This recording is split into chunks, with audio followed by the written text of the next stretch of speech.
Students, my name is CA Shubham Bansal. मैं आज आपको CA foundation law, business law में आपको कुछ एग्जाम के लिए टिप्स बताने जा रहा हूं जो एग्जाम में आपके लिए बहुत हेल्पफुल है। तो अगर आपकी लॉ की ठीक ठाक सी भी प्रिपरेशन है और आप साथ में इन सारे टिप्स को फॉलो करते हो तो आपको एग्जाम में एग्जामिशन लेने से कोई भी नहीं रोक सकता। तो एक एक पॉइंट करके डिस्कस करेंगे। लर्न पॉइंट वाइज जो भी क्वेश्चंस इंस्टीट्यूट के मटेरियल में गिवन है, एक आप याद रखना चीज कि जो भी क्वेश्चंस मटेरियल में है उनकी एग्जाम में अकरेंस के चांसेस ज्यादा रहेंगे। ठीक है, तो वो क्वेश्चंस एज इट इज आपको लर्न करके जाने हैं। वो जैसे जैसे पॉइंट्स मटेरियल में लिखे हैं वैसे ही पॉइंट्स के नेम आप लिखोगे, आप पॉइंट्स के नेम चेंज नहीं करोगे। कोई भी क्वेश्चन है, अगर आपके ट्यूटर ने या जो भी आपने मटेरियल फॉलो करा है, वैसे तो आपको इंस्टीट्यूट का मटेरियल फॉलो करना चाहिए, लेकिन अगर आपने फिर भी कोई और मटेरियल फॉलो करा है तो ये ध्यान रखिए कि उस मटेरियल में अगर कोई एक्स्ट्रा पॉइंट्स लिख रखे हैं किसी पर्टिकुलर क्वेश्चन में, तो आपको वो एक्स्ट्रा पॉइंट्स भी नहीं लिखने, वो ओवरराइटिंग के मार्क्स कटेंगे आपके। आपको सिर्फ वो पॉइंट्स लिखने हैं जो मटेरियल के सजेस्टेड आंसर्स में या मटेरियल में लिखे हुए हैं। सेकंड पॉइंट है, prepare at least 5 terms, MTPs, RTPs and PYQs, past year questions. आपको कम से कम पुराने 5 टर्म्स के एमटीपीज, आरटीपीज और पास्ट ईयर क्वेश्चंस रीड करके जाने हैं, अच्छे से लर्न करके जाने हैं। मटेरियल में जो एक्सरसाइज के क्वेश्चंस हैं वो प्लस ये 5 टर्म्स की एमटीपीज, आरटीपीज और पास्ट ईयर क्वेश्चन पेपर्स अगर आप अच्छे से लर्न करके जा रहे हो तो आपको 90% ऑफ द एग्जाम इस तरीके से लगेगा कि आपने सारा अच्छे से लर्न कर रखा है। कोई भी क्वेश्चन आपको ऐसा नहीं लगेगा कि बाहर से है या कुछ नया आपने वहां पे देखा। ठीक है, अभी एमटीपीज का कुछ स्टूडेंट्स की क्वेरी आती है हमारे पास कि सर एमटीपीज हमारे पास सिर्फ इस टर्म के अवेलेबल हैं, पुरानी टर्म्स के अवेलेबल नहीं है।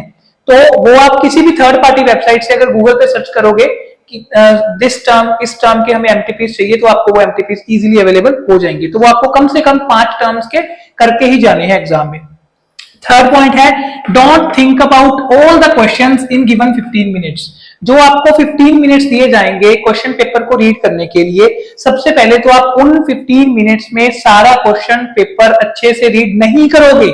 मैं बोल रहा हूं, पूरे का पूरा क्वेश्चन पेपर रीड नहीं करना आपने क्या करना है, एक इनिशियल रीडिंग देनी है, जस्ट हर क्वेश्चन की रिक्वायरमेंट को रीड करना है, जस्ट पूरा केस नहीं पढ़ना, जस्ट रिक्वायरमेंट को रीड करना है। और उनमें से जो भी क्वेश्चन आपको लगे कि इस पर्टिकुलर क्वेश्चन के सारे पार्ट्स मुझे अच्छे से आते हैं और मैंने अच्छे से पढ़ रखे हैं, मटेरियल की लैंग्वेज भी मुझे याद है, तो आपको वो क्वेश्चन को सबसे पहले अटेम्प्ट करना है। और उस क्वेश्चन को अटेम्प्ट करते टाइम आपको ज्यादा टाइम इन्वेस्ट करना है एग्जाम में। अगर आपको उस क्वेश्चन में 5 या 7 या 10 मिनट एक्स्ट्रा भी लग गए, मतलब जो भी टाइम आपने अपोर्शन करा है क्वेश्चंस को, अगर उससे 5-10 मिनट एक्स्ट्रा भी लग गए तो कोई दिक्कत नहीं है, बट वो जो फर्स्ट क्वेश्चन आपने लिखा है वो इंप्रेशन डालेगा चेकर के ऊपर। ये जो सारी चीजें मैं बता रहा हूं इस एक्सपीरियंस से बता रहा हूं कि जो जैसे हमारे पास भी इंस्टीट्यूट के जो एग्जाम क्वेश्चन पेपर आते हैं हम चेक करते हैं, तो किस तरीके से हम उसको लेके चलते हैं, उस एक्सपीरियंस से मैं आपको चीजें बता रहा हूं। ठीक है, next, underline case law names, keywords and section numbers.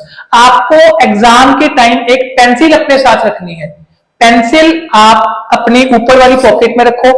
ठीक है, जब भी आप क्वेश्चन लिख रहे हो उसमें कोई सेक्शन नंबर लिखा आपने, या फिर आपने क्या करा उसमें कोई केस लॉ का नेम लिखा, या फिर आपने उसमें कोई कीवर्ड्स लिखे जो आपको पता है कि मटेरियल में एज इट इज लिखे हुए हैं, तो आपको जस्ट पेंसिल निकालनी है और उसको अंडरलाइन कर देना है। अंडरलाइन का मतलब ये नहीं कि आपको मतलब उसको पूरा सीधी लाइन मारनी है, आप कैसे भी करके अंडरलाइन कर दो, कोई दिक्कत नहीं है। जस्ट वो इस पर्पज से होता है, जब चेकर पेपर को चेक करेगा, अगर अंडरलाइन चीजें देख के उसको लग जाएगा कि इस बच्चे ने अच्छे से लर्न कर रखा है, तो आपका पूरा इन डिटेल उसको रीड करने की जरूरत नहीं पड़ेगी।